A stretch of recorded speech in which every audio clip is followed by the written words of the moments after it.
All right. Good morning, folks. Listen, I apologize personally for being a bit on a late start. That is all me, by the way. I want to take responsibility for that. It was, I know, David, I know. It's been a bit of a chaotic morning, and it was kind of one of those mornings where you're sitting on your bed and you don't even get up because you've got so many emails and text messages and phone calls and all that stuff to get past. And that's exactly the kind of nonsense that we've been dealing with all day today. So if it isn't one thing, it's another, and the pile of nonsense has continued to grow. But that's actually a good thing. It's not a bad thing. It's a sign that really wonderful things are about to happen, because the devil don't like it when we are effective, and he'll do anything he can to stop it. And it's just part of the warfare that we fight. I do want to, in advance, I want to thank you guys for your super chats and your super stickers and the support on Rumble. It is very useful, especially in this time and day where we're talking about all Israel all the time. We are getting demonetized like crazy. Yesterday's video, that exactly happened, and it's just happening all the time now, and it's a little crazy, but it's par for the course. It's kind of what you expect. It's part of the warfare. It is. It's part of the fight that we're in. Mm-hmm. It's a good fight. It's a world-worthy fight. But when you guys support us this way, it makes a huge difference. And you are, in essence, and it's very honorable, you are engaging in the fight yourself. And for that, we are absolutely grateful. David, you know what I forgot to do? Uh-oh. I forgot to tell the people on Instagram that we are live. That we are live. So I think I'm going to do that right now. Let people know, hey, we live. So anyway, what's going on with you, bro? And then when I'm ready to do this thing for Instagram, I'll let you know, and we'll do it. What's the latest and greatest? Okay, so first of all, I'm still here, which is kind of weird. We have to. Can I just say this? We have to pray for David, because David wants to be amongst his countrymen and fight. And what he doesn't realize is he is doing a significant fighting portion here in the U.S. It's a very important fight, by the way. I hear that, and I understand that, and I even feel that is what his God is saying, but I feel like Jonah sometimes. I get it. Listen. He's saying, okay, I want you over there in Nineveh, and I say, no, I want to go the other way. Listen, I can bear witness with that. I totally get it, and I understand why. I think sometimes it's a lot easier to tell people to go to hell, and they're going to hell, than it is to simply contend with the things like Jonah contended. And I get it. Sometimes you don't even want people to repent. Well, it's not about repentance. And let's put it this way. I'm going to be here because I don't want to be swallowed by a big fish. So let's do that. But I'm going through a lot of different experiences. I mean, this is my first online reel in the country, mid-suburbia Christmas dynamic. So, Christmas lights and all those kind of things. Hey, that part is a big blessing. Believe me, it is. Let's let people know we're here, okay? I don't. Hey, everybody. We've got a problem with Yemen, and it's a big problem. And if you don't think it affects you, click right here, because you're going to find out how. Click right here. We're live. Get your stuff from Amazon now. Yeah. Hey, listen, look, let me just tell you this. People do not like, and I'm telling you, they do not like it when you talk about this stuff. They want you to be quiet, because everybody wants you to think that there's no problems going on. Ignorance is bliss, all that other nonsense. But what we don't recognize is, if we don't get involved with this, we don't fight, we don't contend for these issues, we're going to have a bigger problem on our hands, much bigger than a lot of people think. So one of the things that I've been kind of dealing with and talking to people and praying about is the fact that there seems to be a loss of interest in what's going on. Oh, yeah. Well, we have to come to expect that. And we warned everybody that this was going to happen. Okay, but I think my job is to try to keep at least a little bit of this going on. And let's put it this way. Let's not forget that today is day 73. Yeah. I mean, we're talking about a major amount of time that's this has been going on, and it's not over, and it's not even close to being over right now. And if you want, we can go into what's going on the ground. We can go into what the different dynamics are going on. I got a whole list of How about things we start with that? Let's just start with all the things that are happening. Vindog, by the way, thank you, bro. God bless you. You said tell the oligarchs to take that. Thank you, bro. Let's start with that because I think that this is a very important update. And look, we have a powder keg right now, literally waiting to blow with what's going on right now in the Red Sea, what's going on with Yemen, what's happening in Gaza, especially.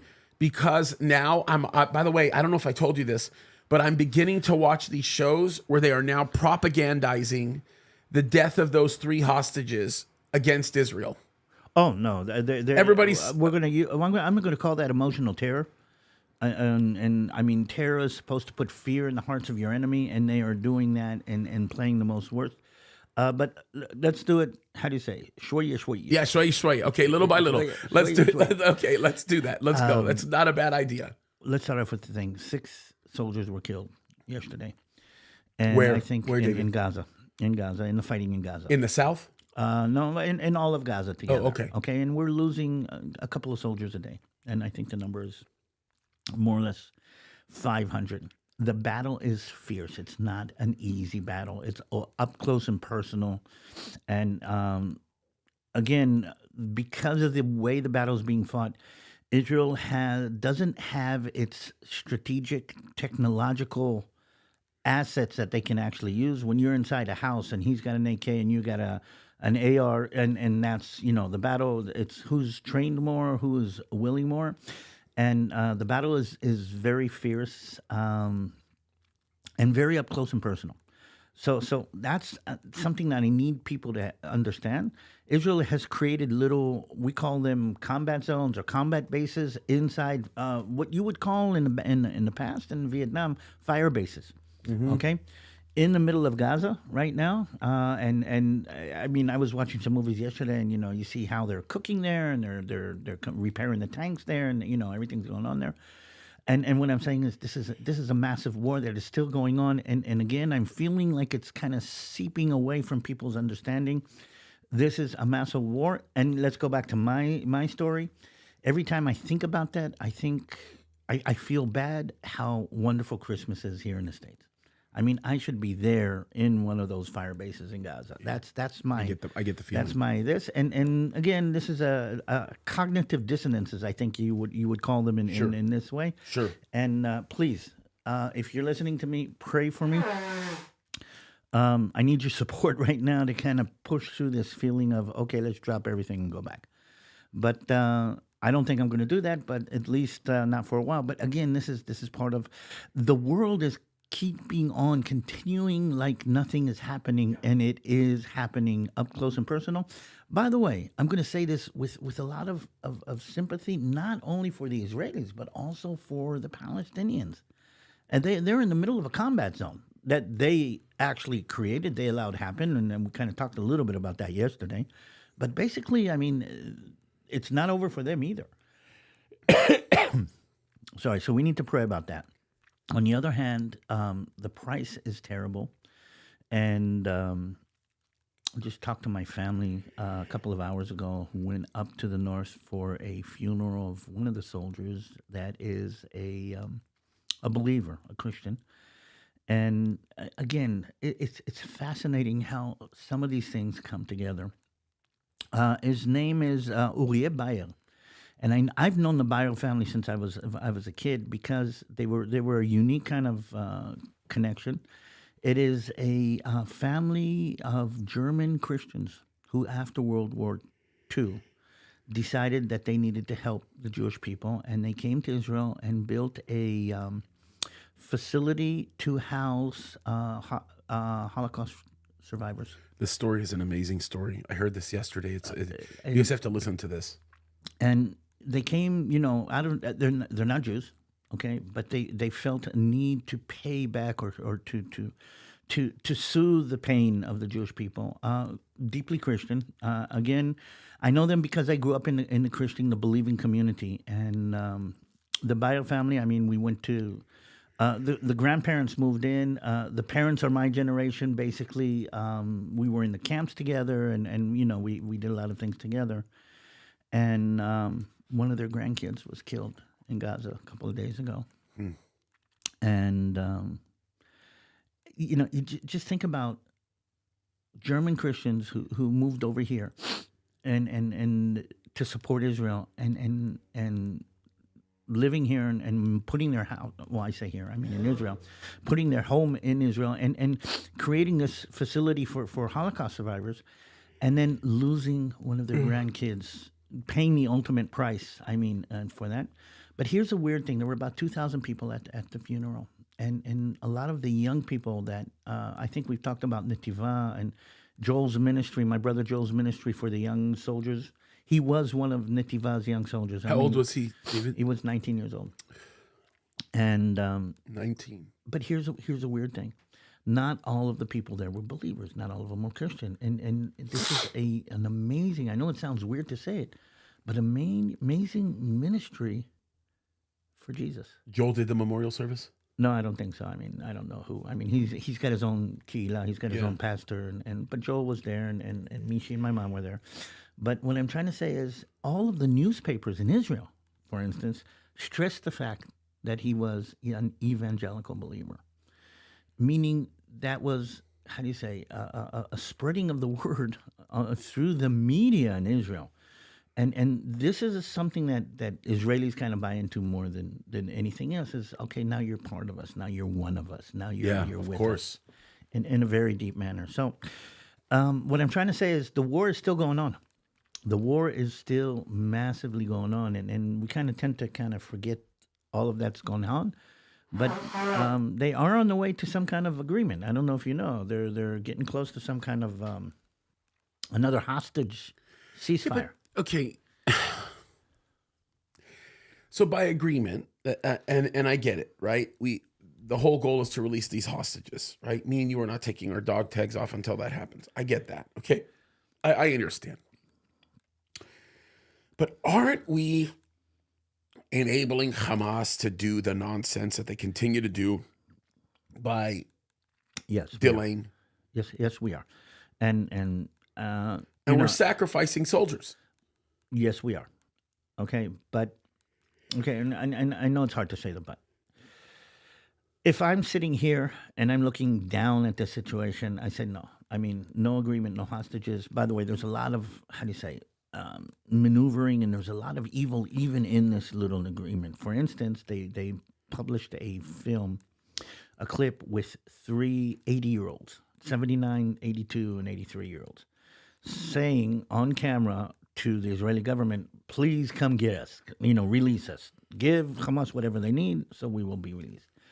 The last hostage arrangement broke up because Israel was standing on its hind legs that we want the women back.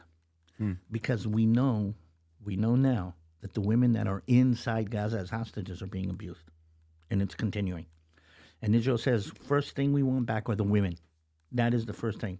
And we think, a lot of people believe, or we believe, that Hamas blew up the last negotiation because they don't want to return the women, because when the women return, everybody will know what they're doing. So they put up the pictures of the old men and said, here, take the old men, leave the women. You see, you understand the dynamic of what's going on. And again, I can't judge somebody whose father or grandfather is in Gaza, or whose wife and daughter. There's a Bibas family that has a 6-month-old baby, for God's sake. And you think that baby's alive? I don't know, and I can't. Do you understand that it's even hard for me to stand here and try to figure that out? It gives me shivers just to try to evaluate what the answer to that question is. That makes me shiver. So, on one hand, you can understand the families that are saying, we don't care about anything. We don't care about nothing. What you need to give them anything that you need. Give us our hostages back. And that's the families putting a lot of pressure. And after those 3 young men were killed tragically when they managed to get out of the Hamas tunnels and they were killed by the Israeli forces, there's a lot of pressure on the government to do what they can. So I think the government is going to go into, I think the head of the CIA, the head of the Mossad, and the president of Qatar are now sitting in Warsaw, in Poland, trying to reach an agreement. And I think there will be some kind of an agreement that Israel is going to agree to. Now, what happens after that is the big question that we need to keep on talking about, and that's the situation literally on the ground right now. I have to say two things, though. To play with the lives of 83-year-old men, how sick do you have to be? I mean, come on. They're doing it with older men. They're doing it with babies. They're doing it with women. They don't want to. They don't want to turn in the women because they're raping them. I mean, come on. How much more insane do we have to get about this? So why is the world quiet? Why don't I hear the world? Why don't I hear the feminist organizations? Why don't I hear the human rights? Why don't I hear the Red Cross, who has not visited the hostages? I had this conversation with my wife the other day, and we were talking about somebody that we know that is relatively close to us that have been making some off-the-wall, insane statements about the situation in Israel. And I told, my sister was there as part of the conversation, and I told my wife, I said, here's the thing that just makes me laugh, right? First of all, you're not allowed to talk about Gaza if you don't know how to pronounce the word, okay? If you can't identify it on a map, shove it, okay? If these people don't know our language, they don't know our culture, they don't know our history, they don't know our background, they don't know any of it. These people speak because they're propagandized to speak. And they think they're standing on righteous grounds, but they have no idea what they're talking about. None. I was watching this interview with Pierce Morgan. Yep. And did you see Shoismo Ibn Hamas? What's his name? The son of Hamas. Yeah, son of Hamas. What's his name? I don't remember. I forgot. Anyway, he is sitting there with the Young Turks guy, right? And then that famous football coach from Israel, he's kind of like a hippie guy. Like, I just want peace for everybody. Yeah. You know, he seems to be. I mean, I respected what he said in that interview. He didn't say anything that was weird or anything. But I'm listening to the son of Hamas basically say that he has no respect for anybody that holds to the tenets of Islam, because the tenets of Islam call for the destruction of the Jewish state and it calls for the destruction of Jews. He's not wrong. He's right. And to see, like, I look at this Young Turks guy, right? I'm telling you, you can't get more Americanized. He's running for president of the United States. Yeah, he'll never get elected president of the United States. His handle of foreign policy, his inability to be able to, I mean, listen, that's not much to say, because you look at our current president of the United States, Mr. Potato Head is more competent than him. Foreign policy. Okay, got you. He doesn't understand. And look, if for a guy that claims to have Middle Eastern roots, okay, his understanding of Middle Eastern culture, geopolitics, and all of that is completely, it's not even diminished or attenuated. It's gone. It's not even there. James, do you know how rare you are that you, with your Middle Eastern roots, are not doing the regular knee-jerk that most Middle Eastern do for the side of the Palestine? But what you have to do is you have to stop and you have to evaluate the facts. Okay, and here's something that, again, maybe we can go into this a little bit different. If you want to understand the Muslim mindset, the Arab mindset, it's, by the way, it's as much Arab as Muslim, but it's also into the Muslim. It's, me against my brother, me and my brother against my cousin, me and my brother and my cousin against, the rest of the world, which is a famous Arab kind of, again, by knee-jerk, they say we are right, they are wrong. It doesn't matter if they're right. Nobody evaluates. Your value system is based on, again, and that's why it's so easy for the modern identity politics, left-wing, woke, progressive, to connect to them, because for Arabs, their truth is based on their identity. Yep. Their truth is based on, what clan they're connected to. I was in Jordan a couple of year and a half ago, and Jordanian tour guides, and one of the things that you hear is how much they talk about the Jordanian royal family when you're in Jordan. And I'm saying, these are tourists from the United States. They came to see Petra. What do they care about who is married to who in the royal family? But they have to play that game because they have to show solidarity for the family. It's a family issue. First of all, my family is right. First of all, my clan is right. First of all, my tribe is right. First of all, my nation is right. First of all, my religion is right. After that, we can start evaluating. And that is so deeply ingrained into that we're seeing that reaction from all over the place. But here's the thing. The fact that Arabs and Muslims do this, I've known that. I've grown up among Arabs and Muslims all my life. I'm excited. I mean, your brother could be a mass murderer who's killed 12 people, but you're going to support your brother and you're going to say that he is an angel, even though you know he's a mass murderer because he's your brother. Okay, that's the way they do it. That's the way they hear. And I've been dealing with that all my life. But here's the thing. That meshes with identity politics. Because what's identity politics, basically? What is identity progressive ideology? It's basically, first of all, it's who you are. Right. Your opinions are less. It's first of all, I mean, if you're a black disabled woman, you have a deeper truth because you're part of a certain identity than somebody who is white and male. Okay, it's not about what the truth. It's not about what you say. It's not how you evaluate the truth. It's first of all who is saying that, and that lines up. I mean, otherwise, how do you explain Queer for Palestine? Okay. Well, I mean, look, that whole ball of wax is on such a different level. It's not even funny. Chickens for KFC. It might as well be the same thing, right? It is on such a completely different level. But I'll attack that in a second. I want you to continue to finish your thought. Because it is a really important thought what you're communicating. Bring me first of all to how rare you are, because you're not knee-jerking your ancestral background or your ethnic background, right? Okay, on what's going on. And by the way, I hear a lot of the Arab Christians knee-jerking as much as anything else. But another thing is that you can't really trust the truth when somebody's whole dynamic of truth is not based on right and wrong, not based on true and false. It's based on who's saying what, when, and where. Yeah, it's definitely an emotional appeal. I would completely agree with you. But as much of an emotional appeal as it is, it's also very spiritual. And this is like a very important aspect to cover. But I'm going to deal with that in just a second. I want you to finish your thought because I know where you're going with this, and I think it's important. Well, maybe, but let's see. But here's my problem. Okay, in a world where identity politics work in that way, and in a world that by dynamic or by definition is democratic, meaning, okay, people vote for leaders. By the way, I don't know if you know, in the Arab world, people don't vote for leaders. Yep. Okay, leadership is a power pyramid in the Arab and Muslim world.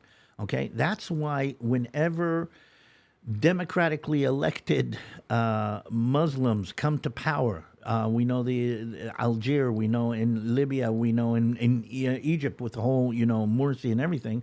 The first thing that they do is dismantle the democracy, because you can't have a Muslim democracy that is based on right and wrong and the will of the people. It has to be based on who you're connected to and how much power you have. So that is the basic idea. But in the Western world, it's not like that. That's why the Arabs in the Western world have political power that is above and beyond any power that they would have in anywhere in the Muslim world. Meaning Arabs and Muslims here in the West have more power. They can actually demonstrate in Washington and put President Biden into a bind, which is why the pressure for Israel to pull into a ceasefire is growing as we speak. And there's more and more pressure for Israel to pull back from the whole thing of dismantling Hamas, and that is a result of pressure that is being put on your political system, and your political system being freaked out. But the identity politics, if you think it through at its fullest, literally works against itself. Because the determining variables for intersectionality within the context of identity politics, specifically when it's related to establishing geopolitical variables, right, centers wholly around all of those elements that relate to immutable characteristics that can't be moved.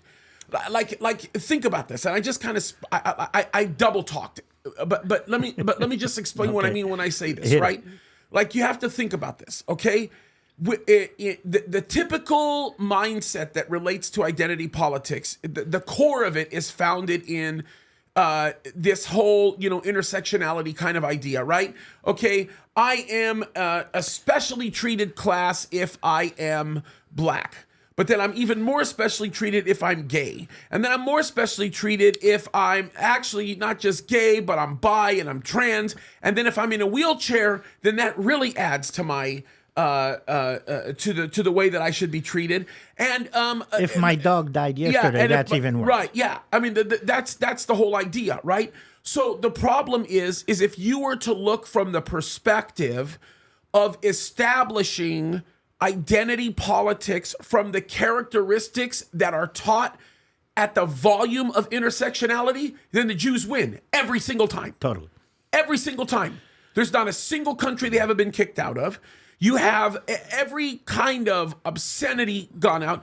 There are very few people that can identify with the loss of 6 million people all in one shot, right? I mean, everywhere they go, they seek to be murdered. The people that are the closest to you guys, and when I say that, only based on what's happened in recent years. No, I'm not talking about like throughout the tenure of history, because throughout the tenure of history, you guys win hand down. If you wanna argue intersectionality, you win. Israel wins hands down. We have victimhood as an art form. But the only people that come even close to that are the Armenians. But here's the funny thing about Armenians, and I want to bring this out because a lot of people don't understand all of this, right? An overwhelming majority of the persecution they're going through is based on the fact that they're believers. It's a lot more complicated than that. Okay. Don't get me wrong. There are some serious complexities going on with that. And I think that perhaps one of the most outrageous, crazy, insane, hypocritical pictures that exists is the diplomatic relationship between Azerbaijan and Israel, which is a whole other story. I mean, you really want to go there? Oh my goodness! Oh my goodness! A Shiite Islamic country that has almost an infatuation with Iran, right? That is solely in the middle of this just complete genocide, real genocide of Armenians. Right. But that's a whole other story. And, one of these days I'm going to spend a lot of time talking about the Armenian problem. But here's the bigger issue, right? If you were to basically establish whether or not you should have consideration based on identity politics, Israel wins every flippin' time. Every flippin' time, under every single measuring agent you can think of. So why are we not winning? Why have we turned into... The answer is... Why have we turned into the colonialists? Why have we turned into the perpetrators? The answer is the same every single time. How are we being called Nazis? It's a spiritual issue. There's one major difference between the United States of America and Israel. It is probably the most substantial difference, right? The one thing that happened with Israel is that God established Israel based on his principles. We know that God established the United States of America on his principles. The difference between Israel and the United States of America is Israel, God did not say that the United States of America would be around so long as the sun, the moon, and the stars are in the sky. Okay? He told Israel that they would still be around. So the issue with the United States of America is if we did have a start in the things of God, which we did, then how much more should we be walking in humility, understanding that we don't get a second chance unless there is an open repentance. We are going to be like every other nation that gets destroyed, and we're not going to have the help of God to pull us out of it. Israel will. The problem is that, and a lot of people say, well, that's why so many Jews are arrogant. Okay, let's just accept the fact that you have an overwhelming amount of Jews that are arrogant in this context. The price that they're going to pay and are paying for that is so significant. It's beyond.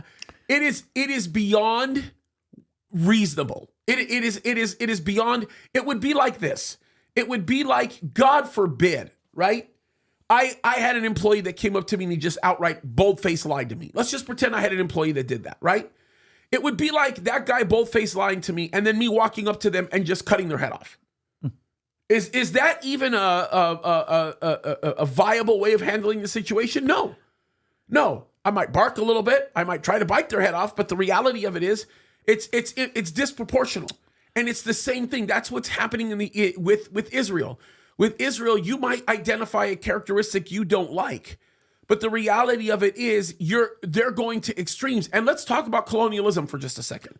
The idea that Israel is being characterized in the name of identity politics as a colonialist agency or colonialist state is probably the epitome of completely unintellectual. There is not an ounce of intellect in that argument. Perhaps the greatest story of decolonization in recent world history centers around what happened with Israel when they came back to their homeland in 1948. You want to talk, everybody do me a favor. Go do some research on the League of Nations. Go do some research on British history and what happened with colonization in the past. And I want you to go back and do some extra research on what happened in 1948 and what took place then. Not only was Israel given legal authority to possess all of the land, not just Gaza, not just Judea, Samaria, all of the land, right? But concessions were made. Israel did not contend the possession that Egypt had of Gaza in 1948. They did not. Israel did not contend any of the issues that were being made until they got attacked. They got attacked. Israel defended themselves. They won. They got land as a result of it. Land that was already rightfully theirs. So when we start talking about the first thing you have to do is understand history for what it really is. You have to understand what really happened. You have to understand what took place. And why don't people wake up, open up their eyes, and recognize why the things that they went through was so incredibly important? Look, let me just do this. I'm an Egyptian. My mom and my dad are born and raised in Egypt. Okay, I'm really an American, but I have Egyptian blood in me. Somebody do me a favor. Go study Anwar Sadat. Study him. Prior to 1967, actually prior to 1973, he was Israel's greatest enemy. He was the greatest threat to Israel. I'm willing to give 1 million soldiers in order to take back the Sinai. That's right. I will literally give all of my men, women, and children to take back the Sinai. He talked about areas like Sharm el-Sheikh being built on the bones of dead Jews. Okay, so we could learn the lesson from him. Because all of a sudden he does something that is in essence suicide, and actually he was killed for it. He realizes. By the way, who was he killed by? Oh, he was killed by his own people, of course. Which part of his people? What do you Muslim mean? Brotherhood? Yeah, of course. Well, who is the Muslim Brotherhood? Hamas. There you go. Islamic Brotherhood created Hamas, which is we know that. But listen, we have to take this a step further because it's really important, right? He recognized something. He recognized Israel's not going anywhere. He knew it. He saw it. He even hinted at the fact that the God of Abraham, Isaac, and Jacob was never going to let Israel go. So it's called the Abrahamic Accords. So he stops and he says this. He says, in order for the survival of my country to be viable in the future, I have to make peace with Israel. So what does he say? He does something extraordinary that no other Arab leader did prior to his time. And he says, I'm going to Israel. He doesn't say I'm going to Palestine. He doesn't say I'm going to the north.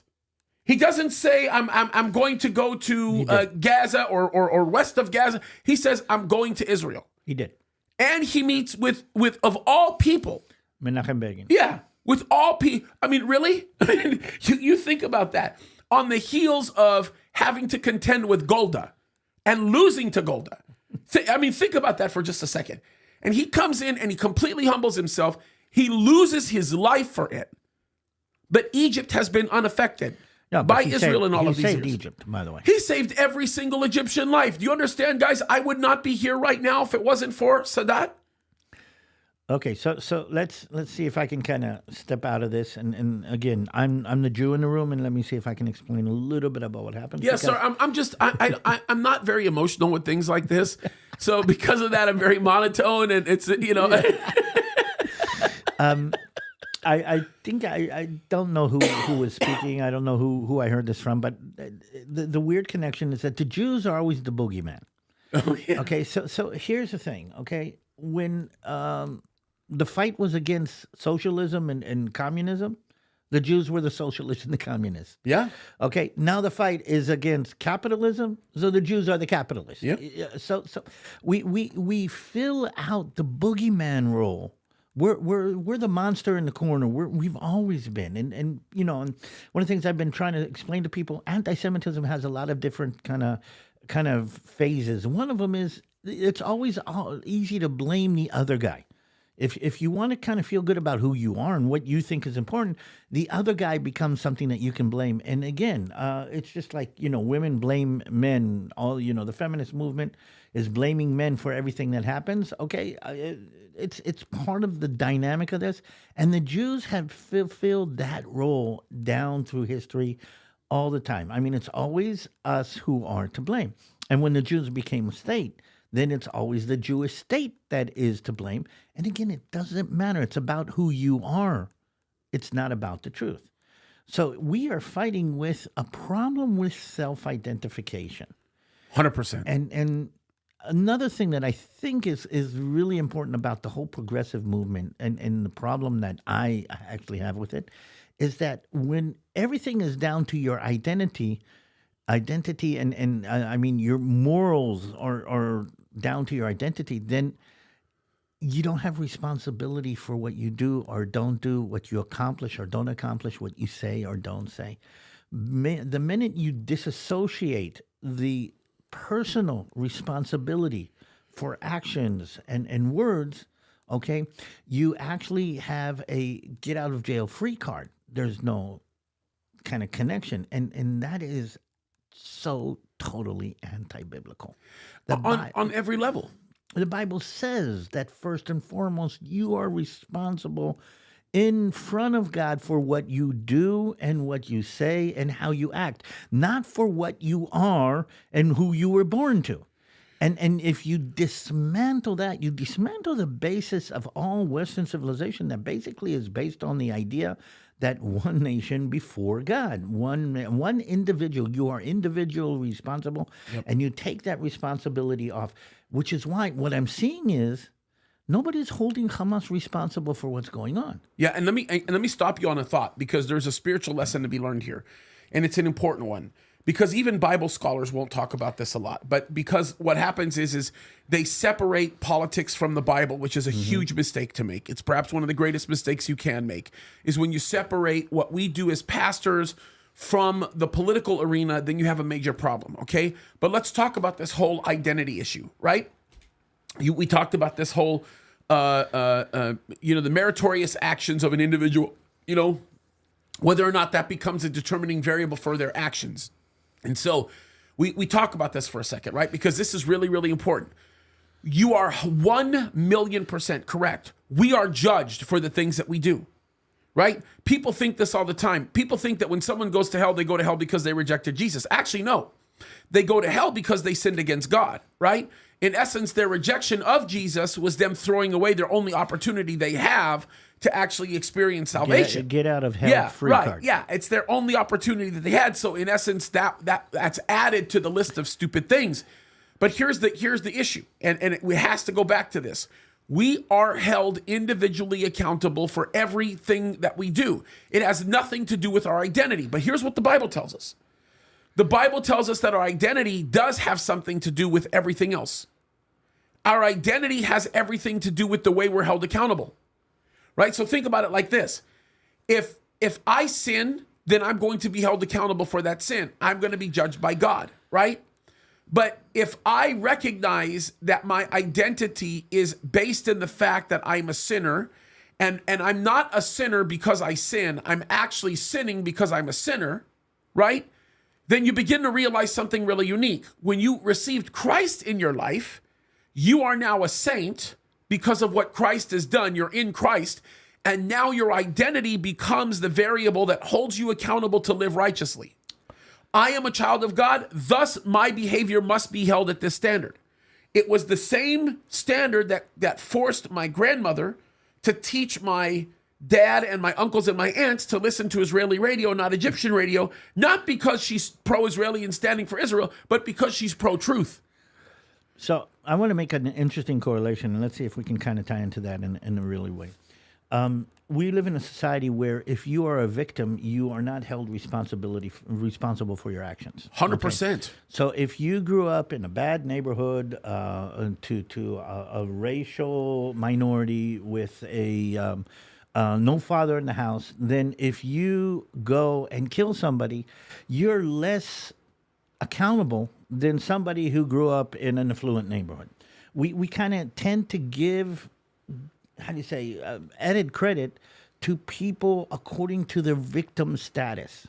100%. Now, take that from a personal level and put it on a national or political level, and that's what we're seeing happening with Hamas. Yeah, but that's where the hypocrisy comes. Again, these are the same people who are willing to agree that somebody who grew up in a bad neighborhood, shouldn't be held accountable. The Hamas grew up in a bad situation, shouldn't be held accountable. Yeah, but the problem is this, right? That's a serious double-edged sword, right? When you have the leaders of Hamas saying, we did it and we'll do it again and again and again and again and again, you have the leader of the Palestinian Authority who hasn't had elections in 16, 17, 18 years, whatever, Mahmoud Abbas. I just did a translation telling everybody that Hitler did the right thing because the Jews were evil. Right? When you hear rhetoric like that, okay, wouldn't that be the ultimate definition of living in a bad neighborhood? If you're a Jew, isn't that the most dangerous neighborhood to live in? Okay, so here's the problem that works until you get to the double standard. Okay, Me Too movement. Okay, we need to take care of women. They should not be abused. They should not be misused. Angelina Jolie, who had put together a whole movement of not using rape in wars all over the world. I haven't heard her say one word about what's happening. That story right there is like the ultimate irony, because she has a father that is so remarkably principled and extraordinarily wise when it comes to foreign policy, specifically Mideast policy, and specifically his grasp on what's going on with Israel is remarkable. A great supporter. Been to Israel many times. Remarkable. How in the world did she come out like that? Because she is a child of her world, basically. and again, we're in this situation, and the double standard. We keep on talking about this, and how people accept the double standard because it's God's people. It's so unbelievably true. It is so unbelievably true. And this dynamic is an important one for us to grasp. The thing that I want to get inside the head of these Harvard dummies and all of these people that are running around claiming to be the smartest and most brilliant, like, you don't get it. You don't get the fact that even Hamas every single day is chanting death to the United States of America. The same people that are giving them money. The same people that are marching around campus. But here's the thing. Our enemies are understanding the dynamic, and they will play the game. I mean, you should hear Iran crying about how much of a victim they are, though they're instigating all of this. Okay, they are the victims. They are the poor. They are not being accepted and not being respected. And we saw the speech of the butcher of Tehran. He gets up there, and I mean, if you look at Raisi for even a minute, Raisi looks like this calm, old white, almost looks like a Middle Eastern Santa Claus. Looks like Gandalf from Lord of the Rings. I've never watched Lord of the Rings, but I trust your illustration. He just looks like this guy you want to hug. You want to have him in your living room. You're like, Yalla Habibi, Ahlan wa Sahlan. You want to give him, you want to sit down with him. You want to drink tea. You want to hug him. The guy looks like he is the sweetest, and he continues to use terminology that is embraced by the hard left in this country. He talks about Islamophobia. He talks about but my favorite one. This one for me was like the all-time. This guy is a master at manipulation. You want to talk about brilliant, the way he uses terms? Forget Islamophobia. How about we just talk about the idea that he characterizes the prohibition of women or not even women, let's just say little girls wearing hijabs.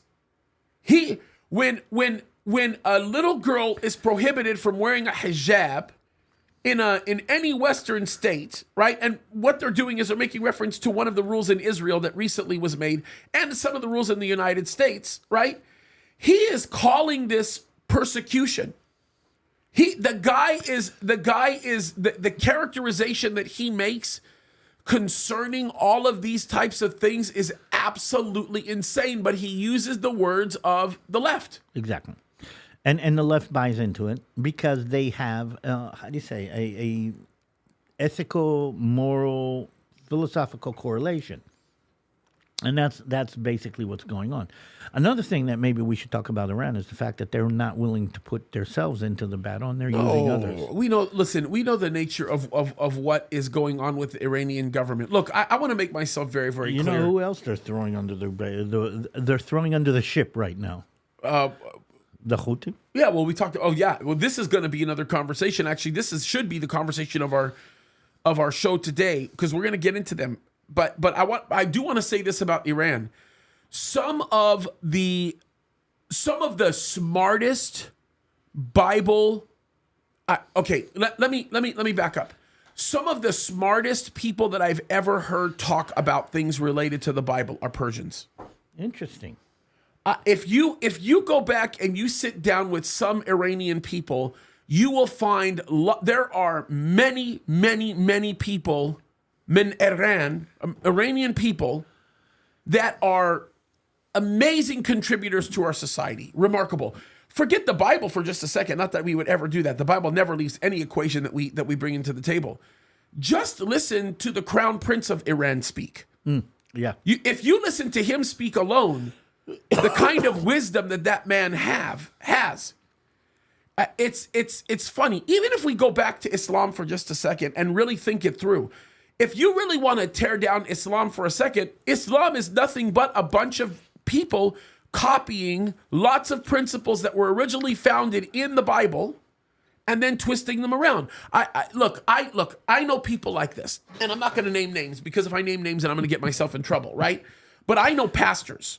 My sister will know who I'm talking about right now. There's one specific pastor that I can think about who's very prominent. He's out there.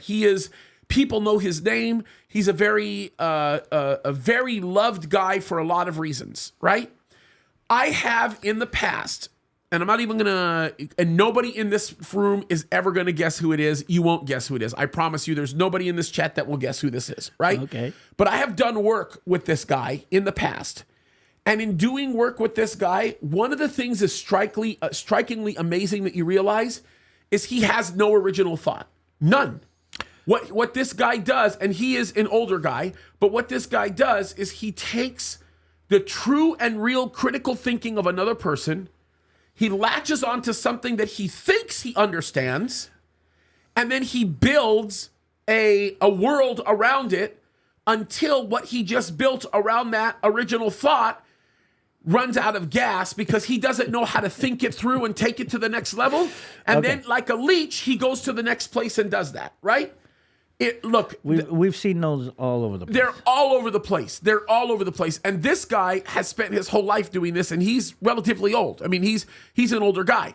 My whole point behind all of this is how Islam works. This is Iran to the core. This is when you look at the leadership of Iran, this is exactly what they do. They refuse to engage boldly in any of the things that they seek to engage in directly because of the fear of retribution, knowing fully that it could create a problem to the people that are supposed to be the leaders in the midst. So explain to me what they're doing with the Houthis. What they're doing with the Houthis is they're recognizing immediately, this is not a hard thing, they're recognizing a group of people who have an ideological basis in what they are doing. They've been given a certain amount of confidence in that the United States of America was used single-handedly by Iran to disarm Yemen altogether from dealing with their Houthi problem, right? And basically telling Saudi Arabia to shut their mouths and not even talk about it. So now you have a problem where Saudi Arabia's southern border is no longer clean, right? You have basically that whole area right by right. Yeah, when you start looking at Aden and this whole area, that Gulf that's over there, that choking point into the Red Sea, all of that's no longer secure anymore. We know that we're watching Red Sea nonsense beginning to show its ugly face, right? So you see all of that. This is what's happened with the Houthis. The Houthis are basically saying, we are empowered, we are emboldened, we have already fired on the United States of America. They're staring down and the they haven't United done anything. So you know what? Let's go. Iran is recognizing that in the Houthis. Iran is seeing it and saying, let's do this. That's exactly what happened with Hamas. The whole situation with Hamas started in Qatar. And it's not going to get better. No, that's the thing. And it started in Qatar. Appeasement doesn't work. Look at what happened to us. No, but but listen, even the thing with Hamas started in Qatar. It didn't start in Gaza. It started in Qatar. It started when when Raisi and Khomeini and all of these clowns began to see a real opportunity, understanding the fact that there's some kind of deception. Let's not even talk about taqiyya. Let's not even have that discussion. Let's just say they recognize that there's a real element of deception that's been put into play between the nations. Israel's getting fooled. This is their chance. They don't want to bring Hezbollah into a war from the north. The world looking at what happened to us and not understanding what the Houthis are going to do. Because the world is lazy. The world, listen, this is spiritual warfare. I keep telling this to people. If I'm fighting you, okay, and I want to destroy you, and I want to do it quickly, the best way for me to do that, I'm giving people advice. This is how I destroy David. If I want to destroy David, this is how I destroy him. I engage in an ugly battle with him, and I make sure he doesn't know that what's going on between us is a battle. If I can get you to realize it's not a war, then you're gone. And that's what the propaganda. Doesn't the American public understand that this is a war against America? No, the American public doesn't understand it. The enemy is saying it very clear. The American population doesn't understand it because of the programming and the propagandization that's happening in the United States right now. When the level of propaganda that happens in the United States involves just a mass amount of psychosis, where collectively you are looking for preservation from death and you're looking for comfort, and that's the only item on your agenda, then your understanding of foreign policy is going to be so limited and so diminished that of course you're not going to know there's a war going on. I could go to most people that tell me to free Palestine, and I could give them a globe. I could put a globe that's on a spinning wheel, and I could say, identify it for me. Show me where it is. Okay, but it's not about the truth. But here's my problem. Don't Americans realize that their Amazon shipments are going to be impacted here? No, they don't. That the Christmas next year will be different from the Christmas this year? They won't. If they let the Houthis play this game? They won't, because last year we warned people of this. Monkey and I used to sit down and tell people, shipment's going to change. This is going to change, that's going to change. And it did. And Americans didn't care. A lot of Americans didn't. You want to know why? Because of inflation. When the cost of things went up, they still paid those things because they wanted to be comfortable. They still, bought things on their credit. They're slaves to their credit cards. They're not handling their own wealth correctly. They've created for themselves a situation that I've got my own comfortable place. I've got my, in some cultures, I got my house, I got my picket white fence, everything is good. In other cultures, I'm renting my house. I got my, my Lincoln Navigator sitting on the dirt lawn in the front. I got my 60-inch screen TV that's as big as one of the walls in my house. I'm playing my Nintendo and everything is good. That's the mindset of a lot of people. Okay. I could get myself in big trouble, by the way, for making those characterizations, but that's the truth. Okay, so when is it going to snap? When is it going to break? I mean, for us, it snapped in October, on the 7th of October. If 9/11 didn't make them snap, honestly, what is going to make them snap? What's going to make them understand? Okay, so if that's true, then we're talking to people who do understand the difference. Hopefully. I mean, that's who your audience is. That's who my audience is. I guarantee you every single person in this chat understands the difference. Okay. That's a guarantee. So here's my question, James. What do we say to the people who do understand the difference, who are living in a culture that doesn't understand the difference? Yep. But they do understand the difference. Very important. Make it your goal to find individuals within your scope of influence and have these conversations. Even if it's a long conversation, sit down, find these people, have these conversations. And I'm going to add something that I've been feeling very deeply ever since I've been here. Prepare your children, your grandchildren, your environment. You have to be persecuted. You have to. You are going to get persecuted. If you understand the deep, deep difference between the mindset that we're talking about that is permeating our culture and the mindset that needs to be there. And again, I'm talking an Israeli who actually, as a nation, we bought into part of this and we got sucker punched. I mean, in the most horrific way. By the way, more and more stories are coming out about what happened on the 9th of October, on the 7th of October. And I can't understand why people aren't kind of buying into it. And what I'm trying to say is, I'm saying to myself, okay, I can explain, I can show the movies that they made. I can bring the recordings that they made, and the Me Too movement, the feminists are not even saying anything about this. That means there's something else going on, and I'm kind of saying, wait a minute, so let's. Okay, I give up on trying to explain. I give up trying to show. I mean, if you've got the video in your face. And you've got the testimonies of the women who came out of this, and then you got that, and you still don't believe it, then you're not going to believe no matter what anybody says. Okay, David, let me ask you a question, and I'm going to go somewhere with this. You'll understand it in a minute. That little mall that is outside the Dead Sea Hotel, the Hotel of the Dead Sea, the beautiful new hotel. It was new at the time. There's like a little mall there. It has a McDonald's, and there's all kinds of things you can buy. A bunch of stores. I forgot that little mall.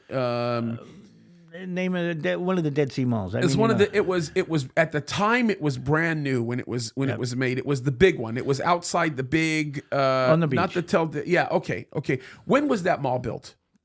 I'm going to say 10 years. 10, maybe a little bit longer than that. Maybe 12. Maybe I think I want to say 2012. I'll go with no, that. I think you're right. 10 years. 10. Okay, so they were just putting the finishing touches on that mall when me and you met each other and we became friends. Okay? I don't know if you remember this. In that mall, me and you are sitting down at the McDonald's. And the one question you're asking me is, okay, and David used to tell me this all the time. He'd say, look, I don't know if you want to have a conversation with me because I'm going to ask you questions that offend Christians. All the time they offend Christians. They offend my family. Everybody gets. I said, I don't care. Throw any question you want at me. I have no problem. And me and David used to just argue, just loud as could be. We still do every now and then. It's good.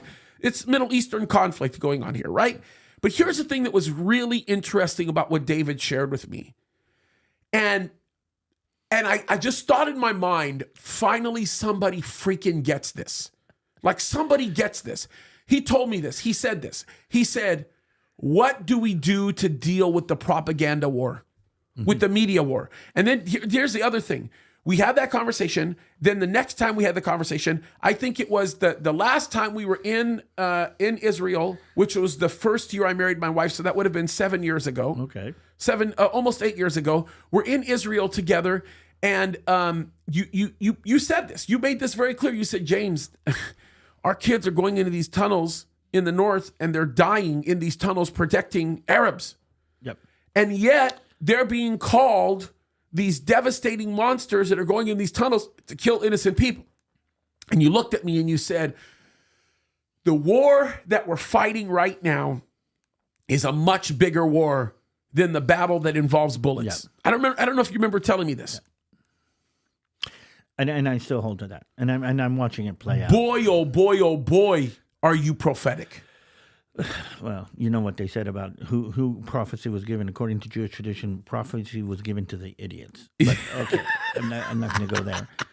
But here's I guess you want to call Daniel and Ezekiel and David. King David was actually a prophet. Very prophetic. But so let me be careful to put myself on the same shelf with those. But what I'm trying to say is, okay, so we're here now.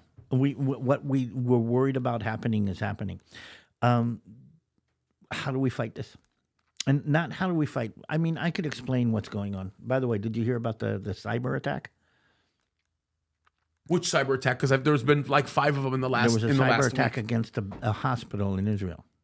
The Ziv hospital, which is up in the north, was attacked by... How was it attacked, cyber attack? I did not know this story. When did this happen? Hezbollah in Iran 2 days ago attacked the Ziv hospital and tried to infiltrate and mess up the hospital software. And I don't know if you know how critical that could be. No, it's very, very critical. But how did we? Because so some of you guys that might not know this, David knows this, by the way. Israel is at the bleeding edge of medical technology, especially as it relates to networking software. People don't know this, but Israel is the only nation right now. Well, not anymore, but they were the first nation to implement 3D printing of medical supplies, right? Including certain medicines. It's very, very, and by the way, the big hospital that's in central Israel. The one that Sharon was in when he died. I think Tel Shomer. Yeah, okay. That hospital, the one to the north, and there's one that's like, oh goodness, gosh, the name is beyond me. Anyway, there's 3 of them that are bleeding edge technology hospitals that are dealing with this. They have these 3D printers in there. They're doing a lot of work on this level, right? Their own labs, all kinds of stuff. Okay, so here's what happened. Hezbollah in Iran tried to attack the Ziv hospital in Nahariya, and we know that it was them. Wow, that's crazy. Now here's the problem. It's a cyber attack, an attack against the hospital. Yes. Darn straight it is. Why is the world quiet? Darn straight it is. Okay. It might actually be a more significant attack than a bomb.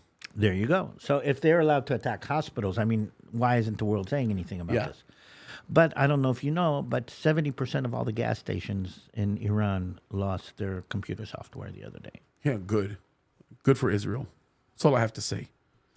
Well, that's a new kind of war that is kind of being sparked off, and that might spark off a lot of things. And again, that's a war that if it does snowball, okay, could be. And let me tell you something. Iran learned their lesson for a little while, and they backed off when we went in the first time, when Israel went in the first time and disabled a whole bunch of their computer systems in their nuclear program. And actually, it was at that same time that, and I don't remember if it was a Mossad operation. It was one of those operations. They went in and they did this. They destroyed all these computers with software, and then they brought back all kinds of evidence. If you remember, Bibi came and did a presentation to the whole world after that had happened, and that wasn't still enough for people. Well, the SecNet, I think it was called. I don't remember the name of the virus. Okay, and that kind of put the Iranians back. But again, we're talking about that. No, Iran is on the edge. By the way, Can I also say this just so that everybody knows how evil this is? When that virus was eventually released to the rest of the world, and it affected a lot of other, the one that the Iranians made, and that the Israel basically turned it around against itself. When that happened, you know who got blamed for it?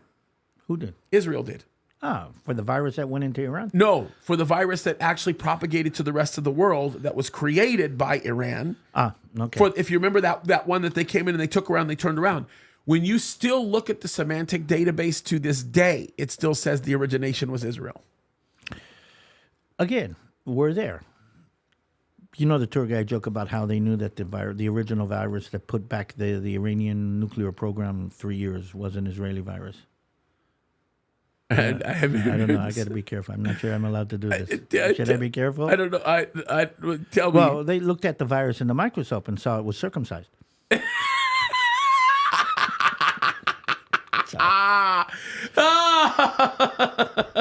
We won't get banned by YouTube for that, but we might get banned by a few watchers. Who knows? No, but that's funny. I think that's great humor. But the part that isn't so funny about all of this, right? And I'm just gonna say this, is the fact that we are still choosing to be ignorant of the reality of everything that's happening. Yes, totally. And again, I don't think that's going to change. By the way, how did the attack in the north? How did they get away with that? Did we stop it in time? Or no, they stopped it in time. So they didn't do any damage. But an attack, what they're saying is an attack like that needed a national level of sophistication. No, Iran was definitely Iran is behind some of these attacks.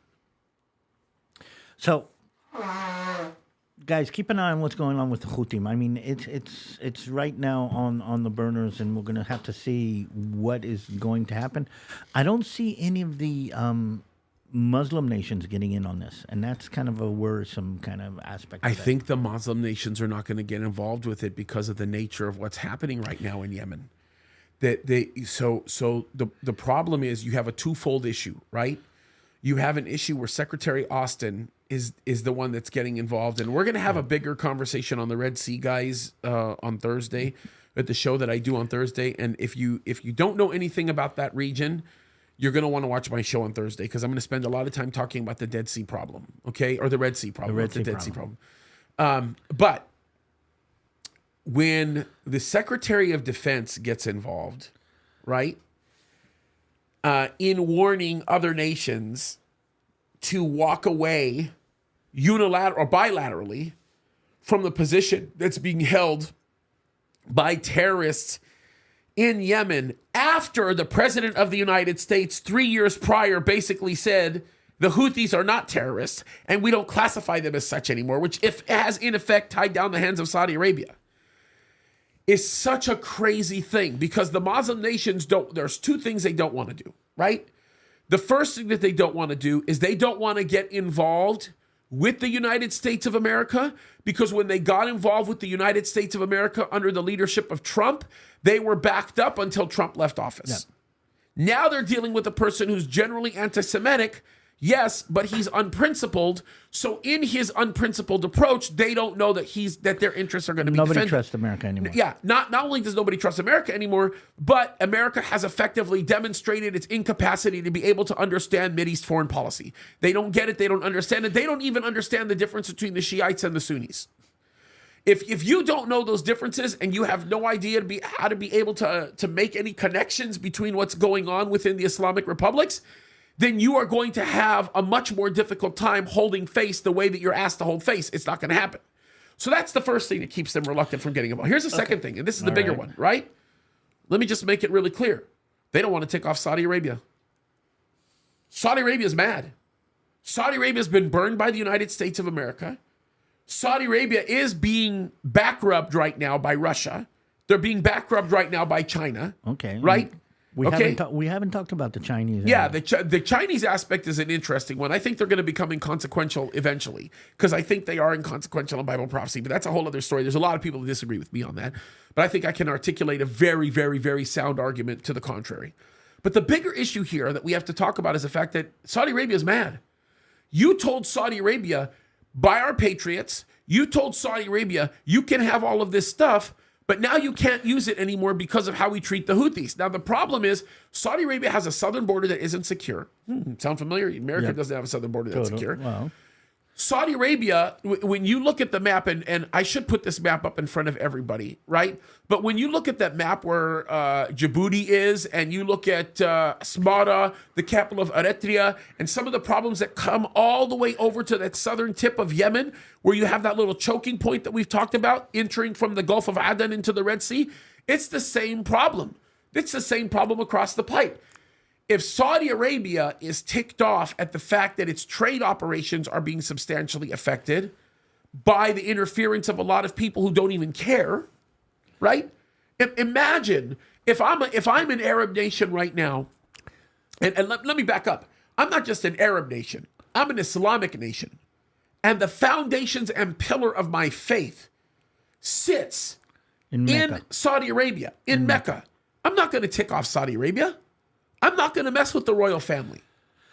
So, and here's the thing. What's going on? I mean, why isn't Egypt part of this international? Egypt knows better. Egypt is going to lose billions of dollars. Because Egypt knows that right now they might lose billions of dollars because of what happens with the Suez, in that the Suez is going to be blocked off. But Egypt also knows that when Saudi Arabia opens up the door through a treaty with Israel, which they will, they're not going to back off from their agreement with Israel. When Saudi Arabia opens up that door for their treaty with Israel, they're not going to give a dang anymore, because the amount of revenue that they produce in using a portion of the Sinai as a land bridge into the Mediterranean is going to be worth way more money than the use of the Suez Canal. They know that. So if you think about it like this, the money that's being produced right now by the Suez Canal, for a while it's going to be non-existent. Those operations will resume again. You think the Sinai is going to be the issue? I think the Sinai is going to be a big part of the issue. Why? Because a portion of the Sinai is going to be used as a land bridge to transport goods and services into the Mediterranean. Why not Saudi Arabia, Jordan, Israel? Well, I'll tell you why. I'll tell you why that's going to be the case. Because it's more convenient. The southern portion of the Mediterranean, specifically the southeast portion of the Mediterranean, is going to provide a lot of convenient options with ports that are already set up because of the Sinai, right? So if I can bypass the use of the Sinai and I can still travel along that portion of the Sinai that parallels the Suez Canal, then I already have the ports necessary set up to create the maximum amount of efficiency out of the Mediterranean and across into the Atlantic. So that's exactly what's going to happen. It's going to be an action of convenience. Don't get me wrong. I promise you, they will go north and over into Jordan, assuming that Syria is stable enough and Russia allows them to do that. So assuming that's the case. Is America going to go toe-to-toe with the Houthis? Probably not. Look. That's a 50-50 to me. I have no confidence in my answer. And here's the reason why I say it's 50-50. So what happens if they do and what happens if they don't? Okay, if they don't, then it's them sticking to their guns and being stupid in making their assertion that the Houthis are non-combatants. And they're going to go into the same type of agreements with the Houthis as they've been going into with Iran. Okay, so it's going to be like a JCPOA nightmare. If Iran and China are together, okay, and think about this. This is the main route that brings goods from China to Europe. So let me cut you off. If Iran and China are together, okay, which that bond is kind of weak right now. Okay. Because if Iran and China are together, then the Houthis have to be destroyed. No. Okay, here's the thing. Because let's say China's massive ability to be able to move goods and services has to go through the Red Sea into the Suez. So they say to Iran, tell the Houthis that Chinese ships are allowed through and American ships are not. That'll never work. Interesting. Why not?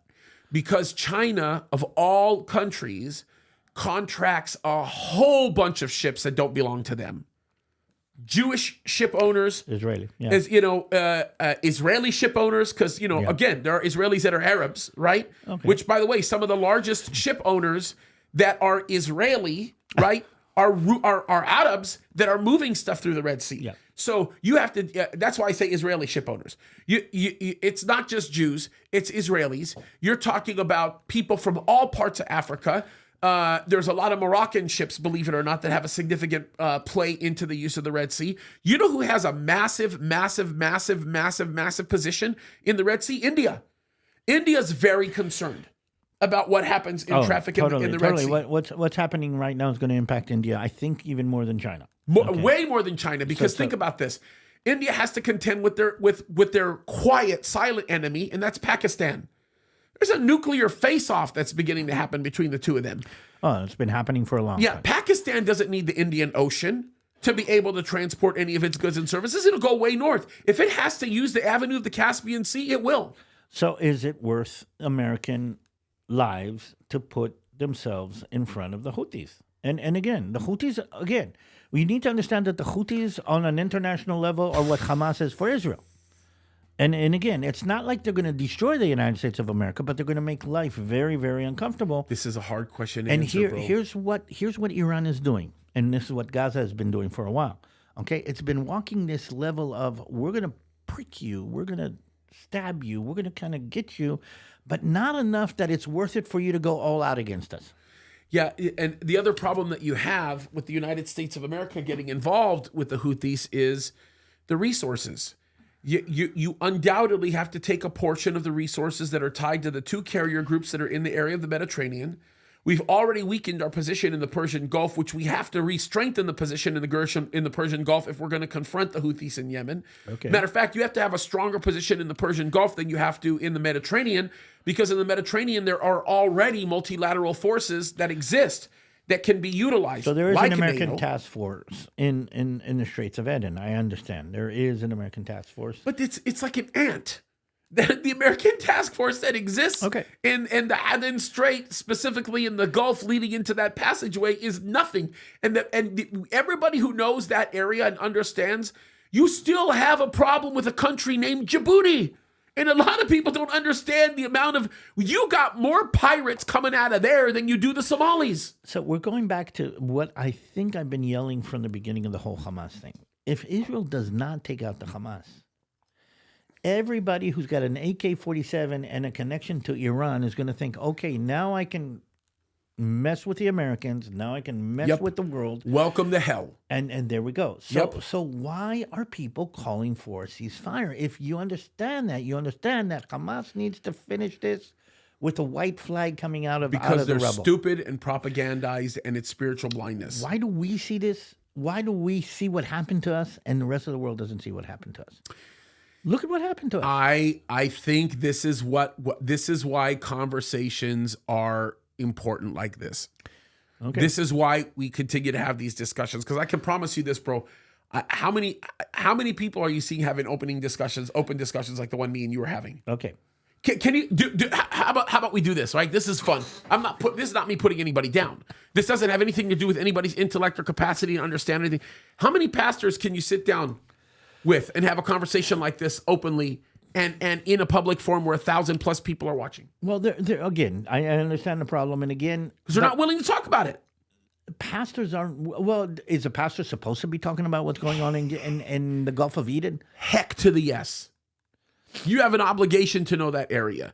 The very book that you claim to be an expert in, the Bible, which is the very book that you claim to have an expertise in, deals with that whole region. If you don't understand that, quit. Quit the ministry. So, James, how do we get this word out? Come on. What we're doing right now. We keep asking that question, but the thing is we keep doing what we're doing. Okay. We get out there and we have these conversations. You're a teacher. You get out there and you teach people about this stuff. You let people know this is what we're dealing with. This is what's going on. These are the issues that we're having. Which brings me back to what we started off in the beginning. You need to convince me not to give up on this, because I'm feeling like I'm... You're not going to give up.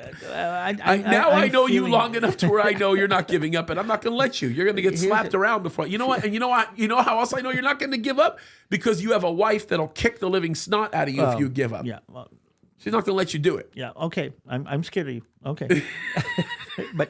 But here's the thing. I feel like we say in Hebrew, I'm churning water. No, you're right. Listen, it feels that way, but you have to keep in mind, you have to stop and you have to ask yourself about the people in history that made major differences. They felt the same way, right?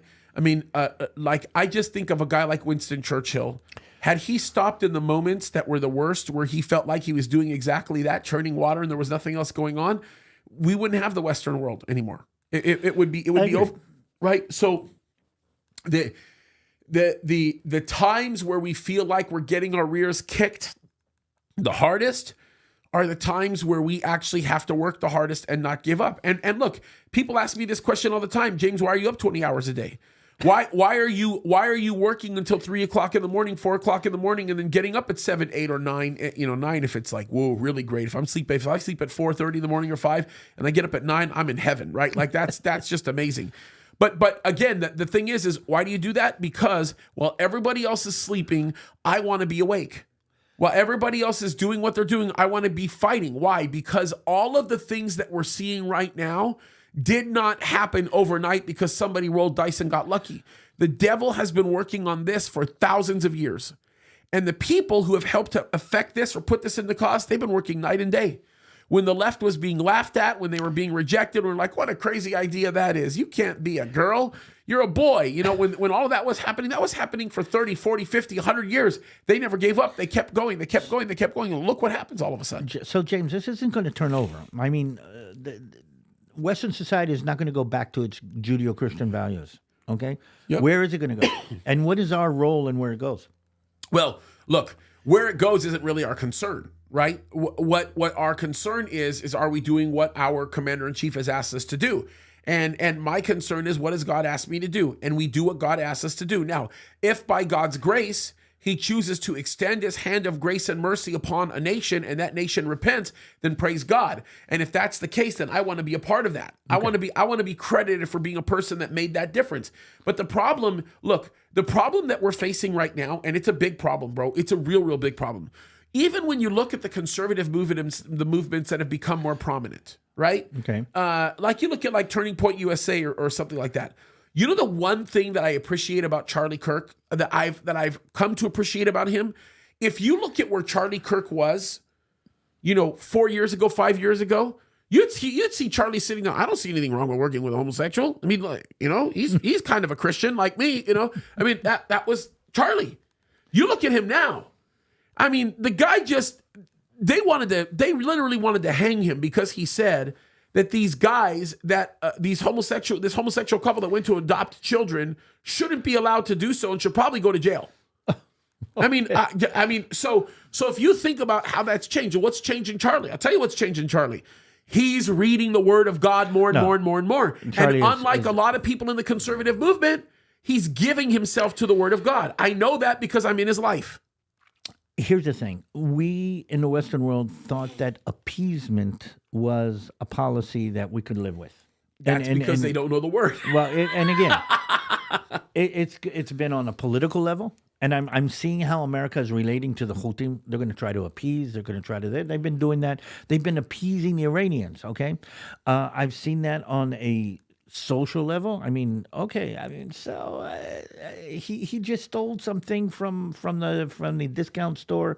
It's not really a crime, especially if he's a victim himself. That's another kind of appeasement. Good analysis. And we're appeasing people on a spiritual level. I mean, okay. So the Bible says that this is not so right, but we all love everybody, and God, Jesus is about love, and you get a different dynamic. So we're in this. Okay, let's try to appease, and what I'm trying to do is scream everywhere that I can.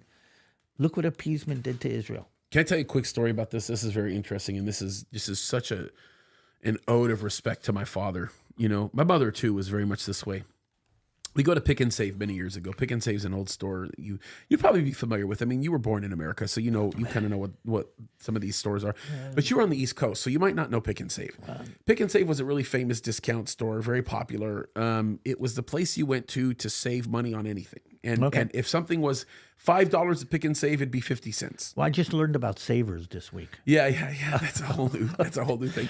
So we go to Pick and Save, and that was something we did all the time. My mom loved shopping at Pick and Save because at Pick and Save, it wasn't like you had the same things every week like a department store. It was every single week there was different things that came in because, a lot of it had excess wholesale stuff, all that kind of thing, right? And you got the best of everything over there, and you could get it cheap. And there was no such thing.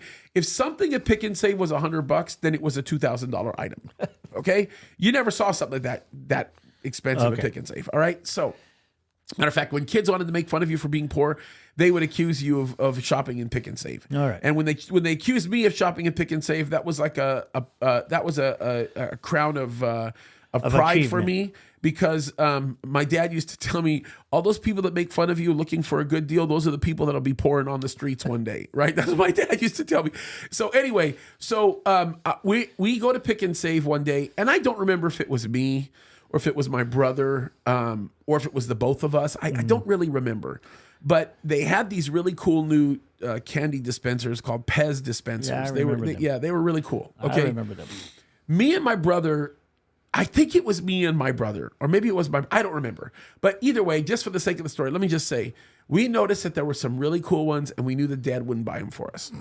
So we figured that we would just take it. I mean, we knew that, hey, there was stealing? Yeah, we just figured we were going to take the Pez dispensers, right? So my dad, being very involved in our lives, knowing us, watching us, my dad was able to detect that we took that out of the store by the time we drove, a quarter of a mile away from the store. So what does my dad do? He starts speaking in Arabic to my mom, very angry, and we all know what's going on. We got caught. And so he turns us around. He takes us over to the store, and the package, I think, was already opened. I don't remember. And my dad takes us back there and makes us confess that we stole it and give it to the store owner, and we still had to pay for it, but we had to give it to the store owner. So we paid him, and then here's it back. Keep it back, and we had to pay. So because my dad was a very principled man, I mean, he was a pretty godly man, and he was very serious about stuff like this. And I remembered my dad saying something to the store owner that was like, "Wow, this is terrible." The store owner was like, "Man, these are such good kids. They're honest. You're doing a good job with them." And my dad is like, "If they were good, they would not have stolen this pens. This is this candy. They would not have stolen the candy." And I forgot what my dad said it. And the guy just didn't want to create a consequence for us. He's like, "It's okay. You can have it. It's all right." It was a store manager, and my dad made it very, very clear to the store owner.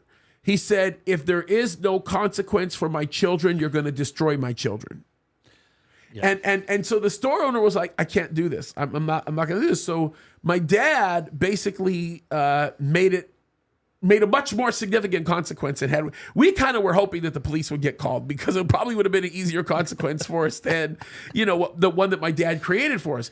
But my dad understood something and never quite articulated it to us. But I know it now that I remember what he did. My dad understood that if there was no discipline that was implemented, then we were going to be ruined as children. Mm-hmm. Like it would have turned us into ugly adults. And I think that the aim in society as of late has been to not hold children accountable and young kids accountable, which means if there's no accountability that's being held for them, then lying and deception becomes easier and easier. I think we have a deeper, the disconnection between action and result that has become so no instruction. Prevalent. That's what it is. So prevalent. There's no instruction. There's no result. You can take whatever action you want, okay? And the consequences of that action will be determined not by the action that you took. Again, we're going back to where we're, but by your identity. Yep. Or by your status, or by your this. And again, that disassociation is going to be the downfall of Western civilization. It was the downfall, by the way, of other civilizations in the past. It is going to be the downfall of Western civilization. But again, I'm less worried about that. I'm more worried for Israel, because we are seeing the direct consequences of the actions and the decisions that we made. Yeah. And if anything, in the whole story of Israel, there is a lesson for everybody who is in any kind of leadership role, that there is such a thing as evil, that there is such a thing as consequences, that you cannot appease evil. 100%. And again, smack that into every way I can. And again, maybe this is a good place to say, if you need me to come to any church or any organization or any place that wants to hear this again, let me know. I'm just looking for places to go. And kind of make this very clear on every stage possible, that Israel learned a terrible lesson. Learn from our lesson, please. Yeah, not only learn from your lesson, but the problem is that you look. You're asking people to. Let me frame this a different way, okay, David? You're asking people to do something that God designed to be done. Yep. God said that Israel would be the example to the nations. So when you tell people learn from Israel, all you're doing is quoting the scripture. All you're doing is you're begging people to do what God said to do. And hopefully I'm not asking, I'm reminding. I mean, making that differentiation. But again, we need to be reminded. And look what a terrible price Israel has paid. And I'm going to say something really, really weird in this connection. Again, it's always coming back to this. Look at a terrible price the Palestinians in Gaza are paying for this kind of dynamic, this evil that has perpetrated their society. It is awful. It's at the point right now where if people just took a moment to understand the brevity of the level of destruction that has ensued in all of this, the mindset would be completely different. My thing is this, look, if you love Palestinians, right, then you're going to encourage them to be productive parts of Israeli society. You're kind of a fool if you don't do that. It's such an absolutely dangerous place to be, to just basically say, forget it. Like you just, whatever you want to do. I don't think people get it. I honestly don't think people get it. Which is why I think one of the things that other people should do is to explain and even convince the Palestinians to change direction. And maybe this is a question to ask somebody who is part of the culture. Why haven't they given up yet? Well, look, excuse me. They haven't been given up yet because they're being enabled. Look, who is enabling them? Everybody around them. The people who are demonstrating in the streets of New York. Everybody. It's a multifaceted issue. You know, look, Bill Maher's point is the place where that you can take it the best. How many other people have gone through way worse than any of these Palestinians ever have? No, a lot of people. Come on. And yet nobody says anything. Okay. Yemenis. The Yemenis have gone through much worse. Are you kidding me? Are you kidding me? The only reason why Yemen itself won't speak up about getting rid of the Houthis is because of how infiltrated they are, right? But like, I mean, let's just call things for what they really are. Why don't we just be honest about this? So what else do we need to talk about today? Okay, so we're going to do this. We're going to jump on locals and we're going to take some questions. But the one thing that I do kind of want to end with, and I think it's like really, really important, right? Is I want to give our people some tangible goals to walk away with. We are approaching the end of the year, right? What is the most beautiful time of the year for us stands to be a very difficult time of the year for the Jews, right? I want to challenge you with something. I'm going to give you a personal challenge, everybody. Okay. And then I'm going to have David give you a challenge. And you make up whatever challenge you want. Here's my challenge. Find somebody that's a Jew that you know. Anybody that's a Jew. And just ask them how they're doing. Go to them and tell them that you're with them, you're praying for them, you support them, and you love them. I was thinking about this. Because I've been doing this, I have lots of Jewish friends. The last person I did this with was one of the car dealers that I bought my vehicle from, that I just happened to know him, and he's Jewish. And I talked to him like, hey, how are you doing? And so on and so forth. And he said, James, he said, it's amazing to me how few people are asking me that question. And here's the thing that's amazing about that, right? I had a friend, he's no longer a friend. I had a friend who was a pastor. He was in my wedding. He was mad at me.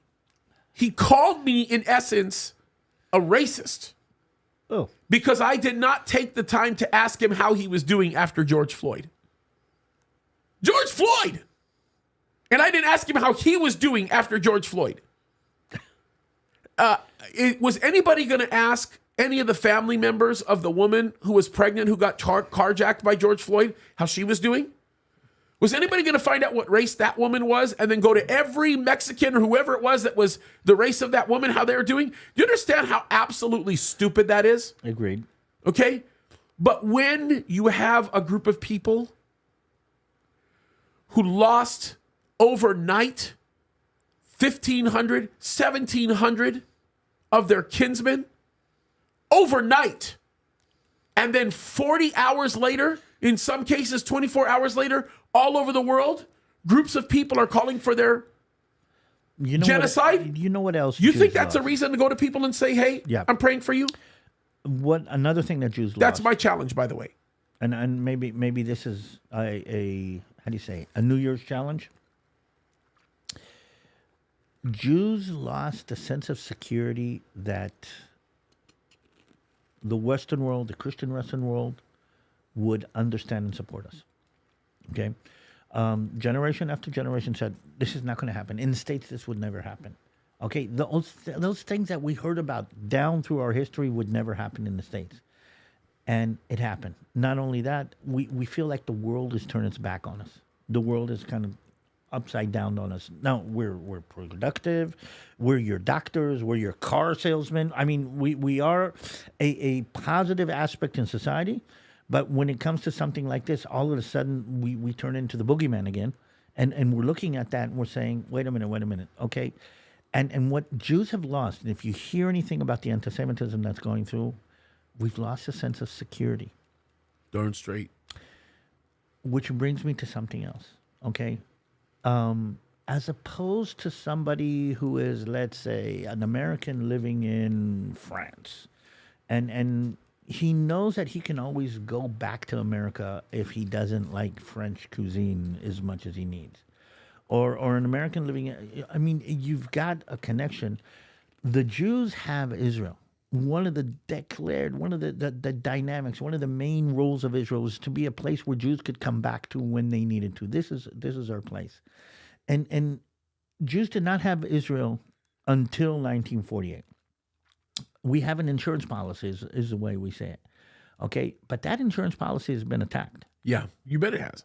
Okay, and so to a certain extent, what Jews have lost is a sense of security. You've one, that our neighbors will support us. Okay, and two, that our insurance policy is safe. And this is something that I don't think people really realize, because we lost both of those. In a big way, by the way. Exactly. So if you do have Jewish friends, this is a time to say yes. We love and support you. We appreciate you for who you are and what you are. You're a positive part of our civilization. You're a part of the positive part of our society, and we appreciate who and what you are, and we support you. And I think Jews need that more than anything, both here and in Israel. Yep. Yeah, I agree. And support him, because a lot of people are going to be affected by this, guys. Listen, a lot of people are going to be affected by this. By not supporting Israel, you yourself are going to end up Look, tomorrow, David and I are doing Countdown to Eternity together. We already filmed it. Okay, you're going to not want to miss out on that conversation on what it means to be blessed and what it means to be cursed, and how Israel has a lot to do with that. It's a powerful conversation. It's powerful. You need to tune in on that. It's really, really, really, really important. Also, the other thing that I would tell you is support Israel in any way that you can, right?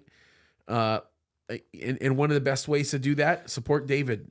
You know, if you don't have a way to do that, there's lots of ways of doing that. Support him.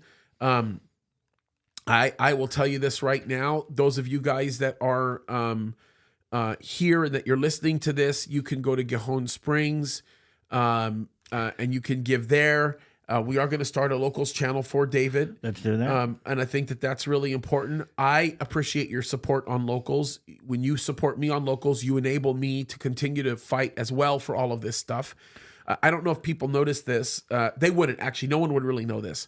But since the war started, I have dropped my whole production schedule and done everything Israel. That's and I have not strayed from that. I've done everything Israel. But that's hurt the channel very badly. Ooh. As a matter of fact, the channel has taken some massive hits as a result, because what happens is when you contend for Israel, there's shadow banning, advertisers don't want to get involved, all of that stuff. So when you support on locals, that is a tremendous help to me and my family. And joining as a member helps. Here's a weird question. Yep. Can an algorithm be anti-Semitic? Yes. 100%. There you go. 100%. Is that necessarily the case with Google? Probably not. With YouTube, that's probably not what's going on. My guess is with YouTube, TikTok. what's going on. TikTok for sure. Oh, yeah.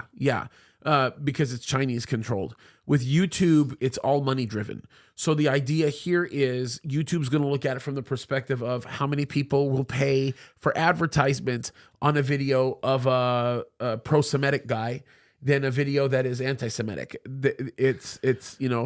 They're pretty serious about that kind of thing. So if it's going to affect the bottom dollar, then they won't allow it to happen. Yeah, but okay, and maybe here's something profound. You guys know that there's more bad guys than good guys. Oh yeah, are you kidding me? And if the algorithm goes according to numbers, okay, how many supporters? If the algorithm is a democracy, I mean, who's got more numbers, then there's always going to be more support for the bad guys than the good guys. Oh, yeah. Listen, and there's all kinds of evil people that continue to support this stuff. So if you can support me on locals, that would help. Definitely send support to David. Subscribe. If you've not subscribed on my YouTube channel, subscribe right now, please, and like.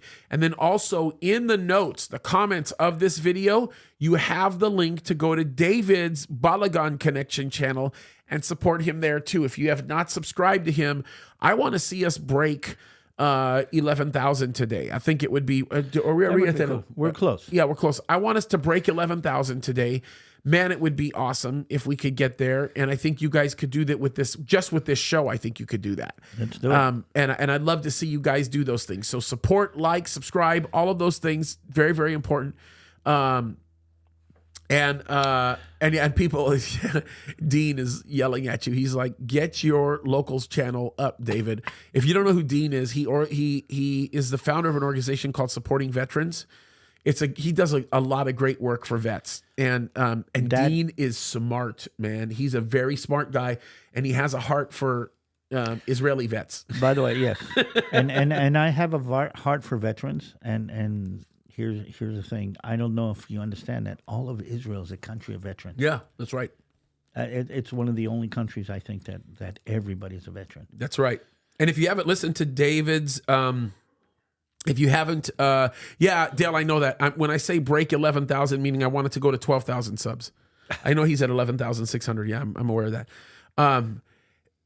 But just a quick note on Dean's podcast. He doesn't have a lot of people that listen to him, which I think is a tragedy. Only because the channel is small. It will be big one day. I promise you it'll be a big channel. He's an intelligent guy. I've listened to many of his podcasts. He does well. He does very, very well. So, if you guys can think about supporting him, he supports a lot of great people. But going back to you, support David, please. Let's break that 11,000. Let's get into a higher number. The more that he grows, the better off that he is. I want to see him accelerate quickly. I want to see him do well, and support us as well, you guys. It's really, really, really important. Really, really important. And I just got to tell you, we have some really amazing people in this chat. I know. There's one guy. Remind me to show it to you. I'll show you his challenge coin that he sent me. It's actually one of my favorite challenge coins that I've ever received from anybody. I don't even know what a challenge coin is. This is what a challenge coin is. Okay, here. now I got you. This one is, I keep this in the studio close to me, and this is from a guy who retired as a lieutenant commander, right, in the military, and this is a very rare challenge coin. There's not a lot of them. As a matter of fact, they're sequentially ordered, and he sent one to me, and it's very, very close to my heart. Michael Digman, he watches a lot. We have a lot of great people that watch they're pretty amazing folks. They're very, very special people that watch us. And we have people from all over the world that watch us. And we have people that come from all walks of life. That is cool. Like, I was even told that the Prime Minister of Israel every now and then will actually watch the videos, which is like... BB, we need to talk. It's just amazing. By the way, we should do one of the class about the political system. And the political situation in Israel, because people don't understand it. No, it's very, very difficult to interpret the political system. They don't understand how parliamentary systems work. And even if you do understand parliament systems, I will tell you this: Israel's parliamentary system is unlike any other. Well, think about a parliamentary system similar to what you would probably see when you think about the British Parliament, but add on Jews, more Orthodox or less Orthodox, then add on Arabs, that are mixed into that, and then add on all the politics and all the military aspects that go into this, and you get a very interesting political situation. And BB's in a very complicated situation right now. Yeah, it's a very, boy. It's an interesting one to navigate through. And if you haven't listened to the interview that I did with his brother, you guys, you should listen to it. He's one of the smartest guys in the country. And with some of the things that he says, without it even being nuanced, is like pretty amazing. And then also I did an interview with another really famous guy in Israel who's a super smart guy, Dr. David TaL. If you've ever heard him, we're going to do another one soon. Together, which is the guy's just amazing, smart guy. A lot of people don't know this about the interview I had with Gaddy. By the time we ended the interview, and we chose not to put this on the actual video, we were both crying. Oh, we were both in tears. Like it there are some aspects of that conversation that messed us up. He is an extraordinary man. He is. I just have a deep-rooted love for that guy. I mean, just really. Same thing with Edu. I mean, the guy's amazing. He's very unassuming, but just smart as could be. And we had some really, really great conversations that we have. We've got some greater ones coming, by the way, in the future, which I'm really excited about. So, okay, we're gonna go take some questions on locals. So for those of you guys that are interested, we're gonna jump on right now. We love you. Keep fighting the good fight. Do not miss the release of Countdown to Eternity that we're doing tomorrow. That's going to be a great episode with David. Man, we've got some cool stuff planned for you over the next 2 weeks. And I'm going to already get you guys primed for this. You do not want to miss my New Year's Eve prophecy update.